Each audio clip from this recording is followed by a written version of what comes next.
We are controlling transmission.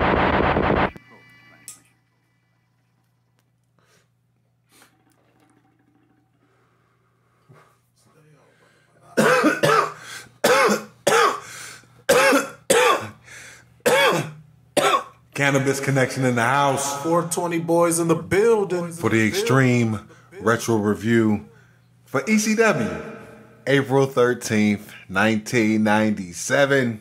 For Extreme Retro Review number 262, you have the coveted, here we go. illustrious, and highly elusive tape trader version of this show. You will know that 3 hours, 15 minutes, and 25 seconds were given to you by the person who watched this show live. Did you? You paid $20 or whatever? Oh, not me. I'm just saying. Talking to the scourge of the IWC. I got my shit through the interwebs. I would certainly hope so. But like I said, I watched the version of somebody who watched this show live. Oh, so it was pristine condition is what you're saying. It was pristine. Ah, okay. But also, 30-minute pre-show. That's so fucked up. Man to my right of me watches this show on the WWE Network. You goddamn right. Which is on Peacock. Mm-hmm. Which is now owned by Endeavor. Yeah. Not Peacock, that's WWE. He's going to give you his thoughts and views, as well as the time from the show, which he watches on the streaming service, which leases the streaming service that he subscribes to. The time for this pay-per-view, ECW's first ever pay-per-view, barely legal. Cannabis 2 hours, 42 minutes, and 30 seconds on the WWE Network. And like we are at the top of the roller coaster that I'm told here, folks. And Essentially speaking, yeah. this show was overall a lackluster mess. It was like a greatest hits. It was like a greatest hits of ECW. And it did not live up to the hype to me, unfortunately, I'm sad to say. So sit back, you know what I'm saying, smoke on the hookah for the next 30 minutes of the review part, or the 30 minutes of the pre-show and shit. Because now we're here. 30-minute countdown, voiced over by Paul Lee. It's so extreme. It's barely legal. Take a shot. We have the old ECW theme. Joey at the Nest talking about ECW making history with their first pay-per-view. He runs down the card, mentions the Jap match, shows Gary getting erased from existence by Shane at Stipomania, recounted by us in Extreme Retro Review number 223. You're hilariously welcome. The follow-up with the ECW Phantom and the return of Gary at ECW Who Cares, It's Gary. Yeah, why come back? Joey is a dweeb, still asking if the ECW Phantom is Rick Rude.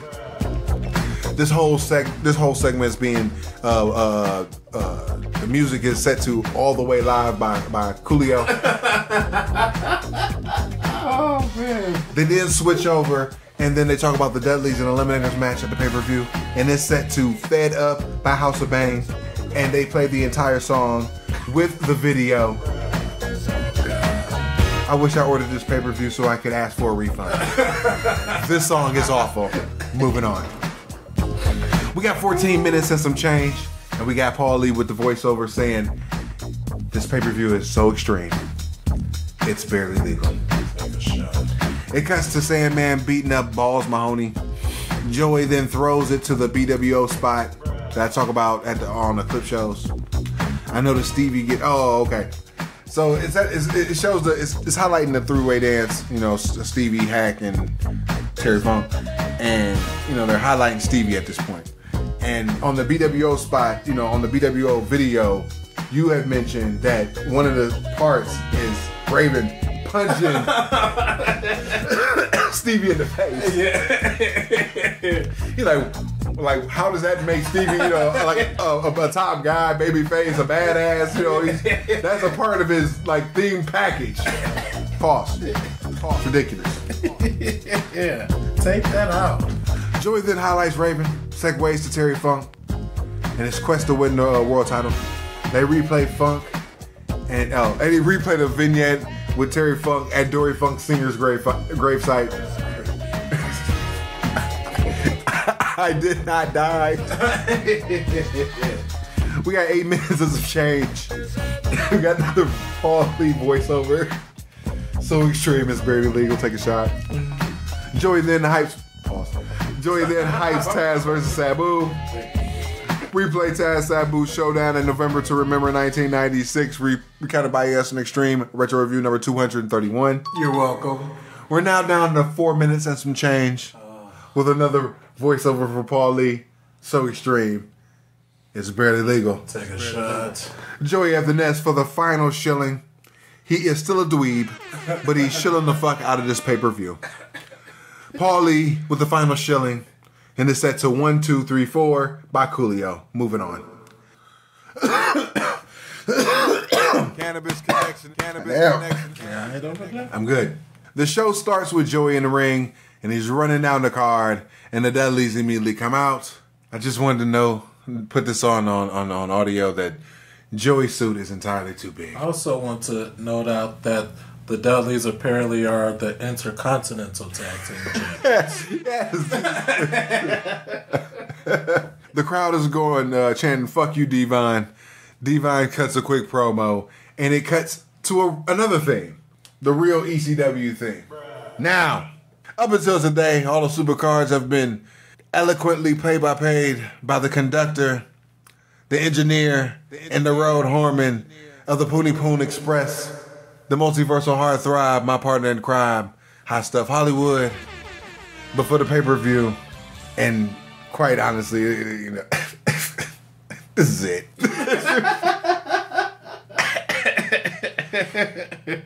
You getting phoned in foods for the final extreme retro review. The food you deserve. ECW tag titles, Dudley Boys with Sign Guy Dudley versus the Eliminators. We got Joe Geekner with a subdued promo. Challengers are in matching pink tights. LOL. Sign Guy gets total elimination immediately. Yes. Now this is the squash of all squidoshes. They hit every move known to mankind, every tag team combo move known to mankind. I don't know if the Dudley Boys got like 3 punches in. Total elimination on Bubba for the win. I gave it 2.5. HW, your thoughts of the match? Yeah, basically, had they hit all the finishers in their moves in the moveset, it should have their creator wrestlers. Because, what I don't understand is they just got the belts and now they're losing. I just figured it was something just to pop the crowd, Fair enough, it worked. But yeah, I always mark out for total elimination. So good. I thought it was a good match, though. Okay, so now Geekner gets in the ring after the match. They're chanting "Fuck 'em up." The Dudleys win by points, 86-83. LOL. Total elimination on Geekner with some stank. I bumped it up to a 3. I don't understand why they want to try to silence the melodic sounds of the quintessential stud muffin. Pause. Back with Joey at the Nest with a Sandman highlight. Moving on. We have Cut Candido saying that he can't compete, so he's in the ring, cutting a promo. He was at the first ECW Arena show. Last year, he was at WrestleMania with Dr. Tom and his girlfriend, and now he's in ECW where he wants to be, or so he thought. He babbles in chicken shit, I don't care. He leaves as Lance Storm and his rat tail comes down the aisle. Gross. So we have Lance Storm versus Rob Van Dam. what the fuck is this music? I know you have all different music because you're watching via the network. Yeah. But this music that Rob Van Dam came out to was shitty. In-ring intros for both for the opening match. Nice. For the next match. Nice, whatever. They put a match together. The longer it went, the sloppier it got. Bad chair shots from Lance counted into a Rob Van Daminator. Standing moonsault for the win. They gave it 2 3/4. RVD got a "you fucked up" chant. HW thoughts of the match. Well, so when I saw it was going to be these two wrestling each other, I thought it had a chance to be the sleeper of the night. But ultimately, and probably, as you said, the longer it went, the sloppier it got. For me, it ended up feeling like it fell flat. So yeah, like the first couple of minutes was dope. You know what I'm saying? They doing their hoes, doing the moves, doing the shit, and then all of a sudden, Lance started grabbing the chair, weak ass chair shot. I mean, he wasn't brought up that way. I get it, but regardless, it's a work, bro. Whatever. And speaking of chair shots, I had to note that how did RVD not break Lance Storm's face when he threw a chair at his head? Because he knows how to work. RVD makes no raises his hand and raises it to a 3. RVD cuts a promo talking about how he sold himself out just to get on pay-per-view, even though he was just a fill-in. RVD is not second fiddle to anything. And by beating Lance Storm, he's worth more in ECW and worth more elsewhere. LOL. Raised up to 3.5. The crowd chants, "Get the fuck out of here." HW, your thoughts of RVD's post-match promo? I get it with RVD now because I became a fan after that promo, and once the fans started shitting on him and shit, because before, to me, it was always kind of, so, I just found out about RVD like after he was already popular or whatever, and he started to get WWF-ized and shit. And then we do this, and so I see him come in as a karate nigga. Don't really talk too much and shit. So like I felt this was his coming out promo right here and shit. So now but apparently this is the last show. So if it wasn't the last show, I would probably be intrigued by RVD going forward now. But yeah, good shit. Back with Joey at the Nest with the Terry Funk highlight package. Pause. It's voiced over by Paulie. Credited as bringing the hardcore style to the United States, Terry Funk wants one last shot at the belt, of which promotion he is the forefather. It doesn't sit right with the current champion. They had a fight about it at an earlier show, recounted by us in Extreme Retro Review. I don't care. You're welcome. And he dedicates the title shot he has tonight to his late great father, Dory Funk Sr. H-Dub, your thoughts of Terry Funk and his quest to win the world title? Well, of course he's on the quest to win the world title because he's a glory hound. He's a diva. And you know how those dressers are. They like to be all out in front of your face and be all as visible as possible. That's why this idiot throws himself off of cages and into tables that nobody is on because he likes the attention. And that's why he engages in the risky behavior, as it's called in sanctified circles, or also known as because it's a certain level of tension that he thrives off for that. So there's no shock to me that at 942 years old, he's on yet another umpteenth quest for a championship. Only this time it's ECW that's dumb enough to pay him. So it's time for the Jap match. Geek Ortiz is in the ring doing the announcements for the Jap match, and then the Japanese referee, who I like to call Finna Jap, scurries into the ring.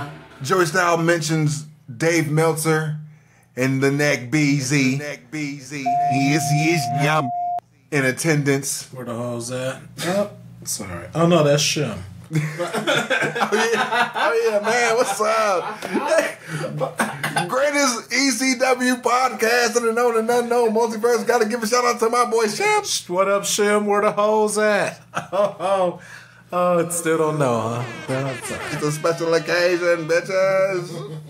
Steve OG and all the rest of my sons out there in the ECW multiverse. Yeah, I talk a lot of shit, but respect to y'all doing your thing. I know how hard it is, and Fuge more so than me because he does all the real hard work. But keep doing your thing, y'all.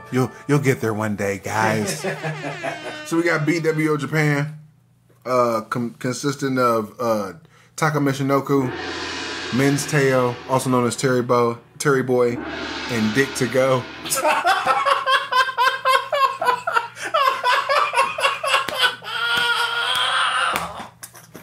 That sounds like a business opportunity I should have thought of 10 years ago.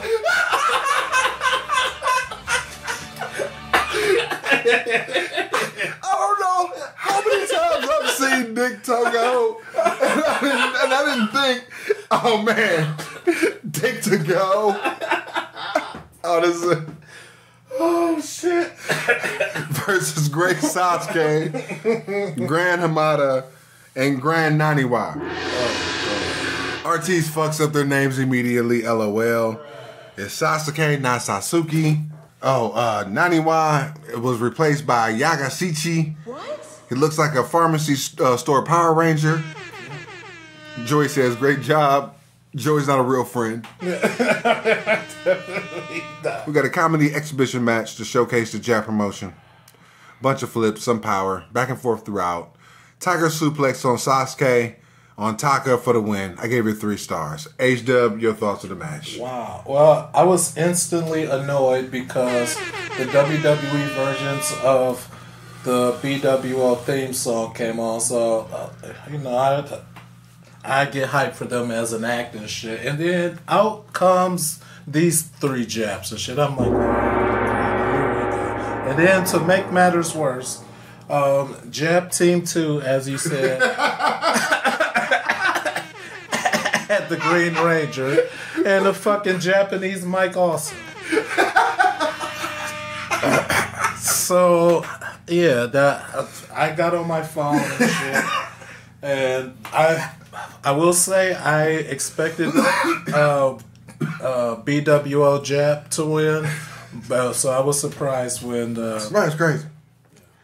Post-match, Hamada and Dick to Go slug it out. Pause. BWO Japs bounce. Moving on. We have a highlight of Stevie. He was a bitch for 2 years, and tonight he's going to rectify it. Moving on. Never taking Stevie serious, especially with the BWO theme song playing over his promo. Meanie comes out from the back, finishing it up. What the fuck ever. Joey to wrap it up, and it segues into Shane Pitbull 2. HW, your thoughts on the Stevie pack? Meanie and Nova, for that matter, should never ever speak. Stevie, his promo was decent, and then once these idiots get involved, it just fucks it all. The fucker has the makeup on, the fucking black paint over his face, trying to be serious. After I've seen you getting slapped and bitched up by other wrestlers throughout your tenure here, and now you over here like, Sandman. Terry Funk, man. I'm like, shut the fuck up! Who also somehow managed to pull off looking even more ridiculous in his Daisy Dukes than Stevie looks in his. Because he's always been Stevie's lackey. So he has to be a lackey of Stevie. He's even terrible than Stevie. Okay, all right. Well, in that case, he's doing a hell of a job he's doing a stupendous job because he's infinite more times worse than Steve. We got a TV title match. Of the WWF TV title match. Television champion Shane Douglas, franchise, Francine, and 3 Riot Squad members.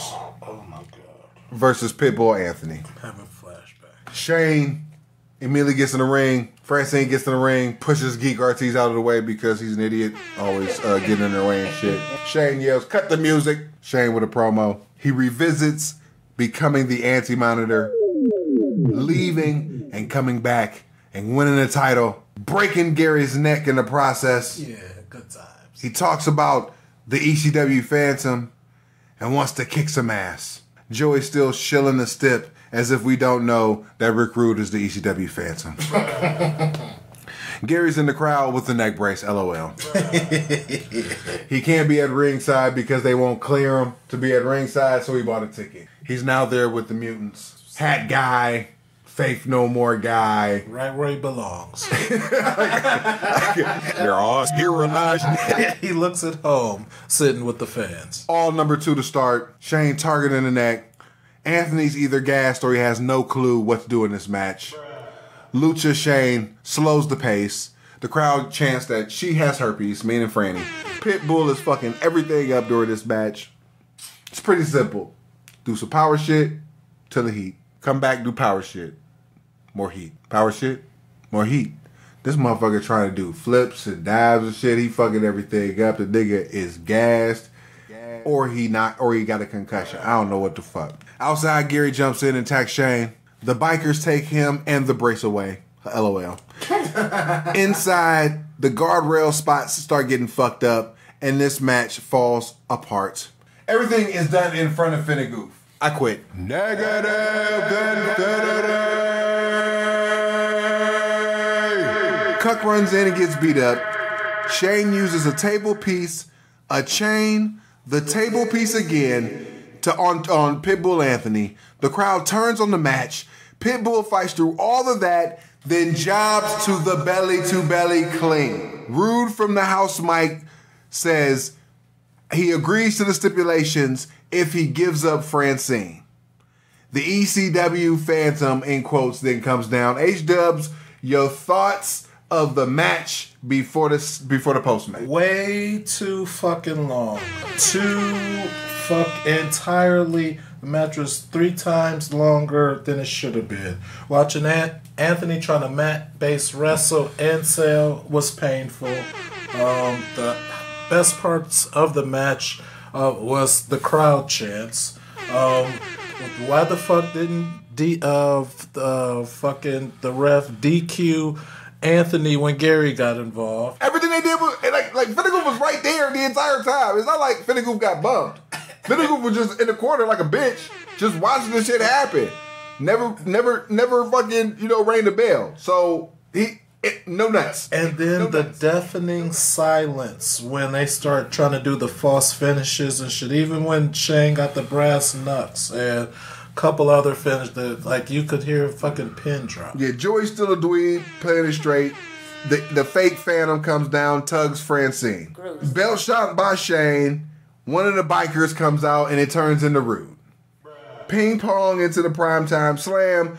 Joey closes the book with the show me the money angle. So basically, all this, the payoff is that primetime Brian Lee got more money from Rick Rude than Shane Douglas and turned on him.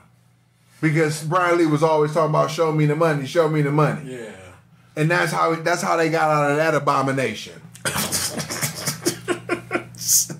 Jeez Louise. Oh, what a disaster. Pitbull's theme play with no Pitbulls in the ring. It's primetime Brian Lee and Rick Rude doing his hip swivel to end the segment. Does that get a negative infinity as well? They're done. Oh yeah, poor Rick Rude. He was never with his face, never seen with the Pitbulls. Smart man. Fucking man. We have a quick hotline shield, $1.99 per minute. Fuck that shit. We have a Raven promo. 90% of the world wants to see him lose. 10% are raging against the machine with him. Quote the Raven, nevermore. Moving on. We have a Taz promo. We're here, Sabu. You know the bits. You know the who cares? Taz runs down everybody he's choked out. Bam. This was funny though. Bam Bam Bigelow. Fonzie. History. Bam Bam Bigelow. History.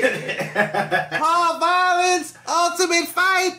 He's done. He's done. Too Cold Scorpio. He's out of here. Rob Van Dam got him too. Jericho, how about it? HW thoughts of the promo. I thought it was a big fight promo from Taz. However, one thing took me out of it, and it was the jet blackness of his beard.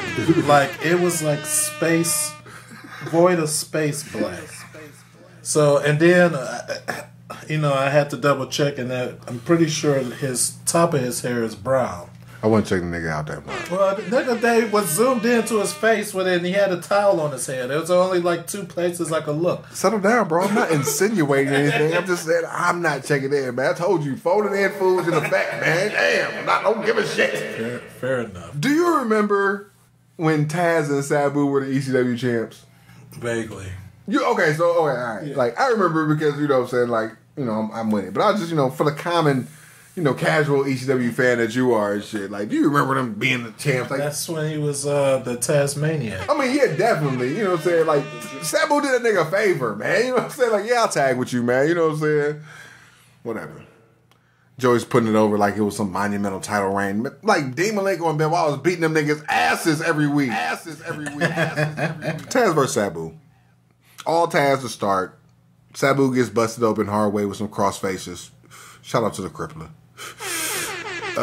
Sabu takes it outside and takes over. Back inside, Taz with the sloppy mat work. I was about to say meat work. Pause. Sabu swings momentum with network. Pause. It's back and forth with big swings and momentum. Whatever. Taz hurt his shoulder, but proceeds to hit 4 Taz plexes and choke Sabu out with the Katahajabe. I gave it 3 stars. During the match, Team Taz had put Taz through. Put Sabu on the table. It was all basically the match was like, okay, big move. I do a move, you do a move. They put Team Taz in it. Every time Sabu tried to use the table, he got put through the shit. You know what I'm saying? The first time he tried to put the nigga through the table, Taz threw him off, and then the other time it was some outside shit. I can't fucking remember. It was sloppy.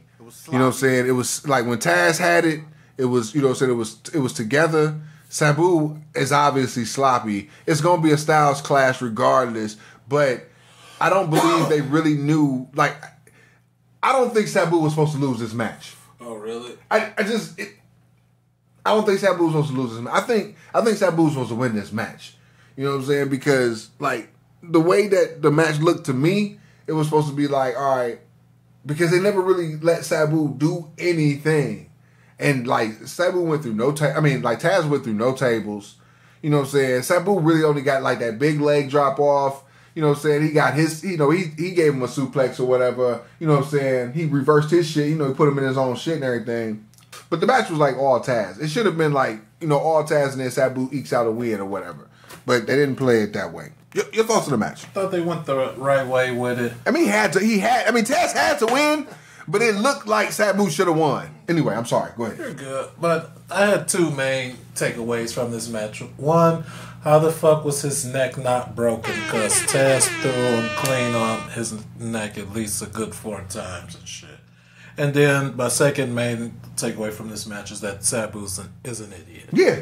No, like when they talk about how niggas love the business and shit, he love that shit, man. And not getting paid shit. Because you can't do that to me. Yeah, no. I'm the champ. Yeah, you can't do that to me. Nah, man. Damage Control comes out to tend to Sabu. Taz cuts a promo. Or he cuts the respect promo, extends his hand. They shake and hug. Rob Van Dam comes in and knocks out Taz. Taz is about to suplex RVD, but Sabu saves RVD, and they tag up and team up to beat up Taz. LOL. They fuck up the table spot. Taz gets put into Taz gets put into the Sabu mission outside. LOL. Fonzie then gets into the ring and takes off his shirt. He reveals the Team Taz tee, and then he takes off his shirt again, and he has on the Sabu signature tee. He raises both guys' arms. What the fuck? Fonzie cuts a pro. He starts to cut a promo. He lost a lot of money because he put it all on Taz. Taz won. What? Taz then throws a chair to stop her from talking. Rob Van Dam cuts another promo, solidifying the heel trio.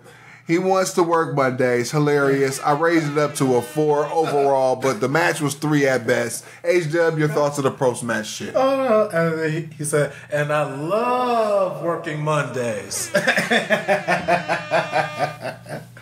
Oh, man. Post-match? Oh, shit. Well, the good old double turn swerved the fuck out of me and shit, because I was mediocre on Sabu, and I was a mark for Taz, so I'm still mark for Taz, and if, in another dimension, I'll be giving a fuck about Sabu a little bit, because he's with RVD, and there should be heels now, I would expect. I can care less. Fair enough. Joey then grabs the house mic and brings out Putz and Beulah to do color commentary for the next match. The crowd chants, "Show your tits." Hello. We got a 3-way dance. Stevie with all of the BWO to include 7-Eleven, played by Rob Feinstein, and Thomas the Inchworm Rodman, whoever the fuck that is. I didn't even care to look it up. Versus Sandman versus the living legend, Terry Funk. Please be quick, and please let Stevie... I'm not gonna lie. This match had big fight feel to it. Same with Taz and Sabu, but it hits different. Spit spot with Hack and all strikes from all 3 to start. We got some smart psychology to start. The ladder gets brought in by Hack. Terry Funk whiffed on Stevie in the crowd. Oh, yeah. Terry Funk did like a move, and he completely missed, and the crowd still put it over. God, yeah. Oh, the freaking moonsault it to me. Moonsault the sky, and fucking Stevie act like he got a cannon shot to the stomach, and the crowd act like they were blind. Ladder-themed offense is capped off by Funk spinning it around, hitting the other 2 with the ladder. I declare that the ladder is officially a part of this match. The can is also Stevie gets brutalized for like 3 or 4 minutes by Hack and Funk. Or Stevie. Retroing back to Extreme Retro Review number 111, Return of the Funker, where Hack and Sandman and Terry Funk teamed up to form a vicious tag team in February of 1995. I don't remember, and it was beneath the Sandman to do that. Stevie gets brutalized for like 3 or 4 minutes until he's eliminated with a double power bomb. Barbed wire then gets brought in. Hack gets whipped, then wraps himself in barbed wire. Stevie is still in, helps with the pin on Hack, moonsaults. I gave it 3 stars. Terry Funk advances to the finals. Your thoughts? Negative infinity, nigga, because Terry Funk won. That's easy. That's an easy answer right there. Negative motherfucking infinity. Though this motherfucker with his ketchup face is getting a title shot now and shit. And yes, I know it's real blood, but he's a fucking idiot, and that's how it looked. It looked like they got watery ketchup running down his dumbass face. Raven immediately gets in the ring and starts the title match. Save the show, Raven. You got him. Putz can't give color commentary right now because he's not going to be a professional during this match. Funk gets cut. He gets the cut check by Dr. Allen. He comes out to see if he can continue. Putz starts crying. Of course. Right. He can't help.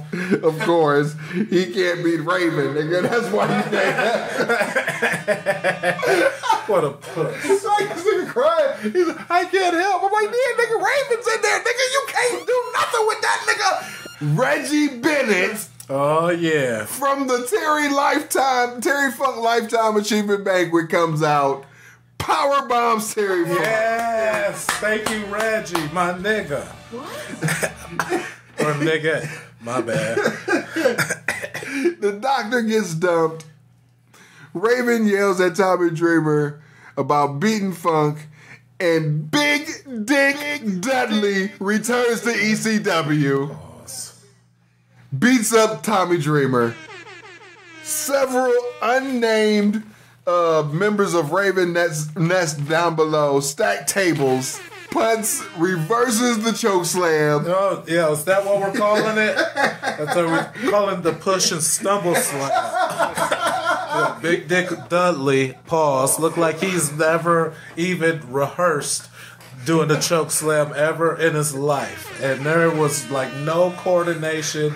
There was no nothing.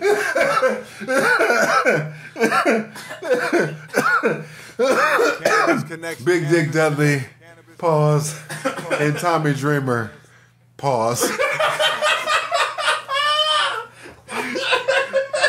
Both graduated from the Terry Funk School of Working because they're terrible. Gets choke slammed through the tables below the Eagle's Nest. Welcome back. Oh my God, he's dead. It was completely shitty. The mutants ate it up though. Oh man. Putts assists with the DDT. Raven kicks it 2, falls to the schoolboy, and new ECW heavyweight champion of the world. I gave it all a dud.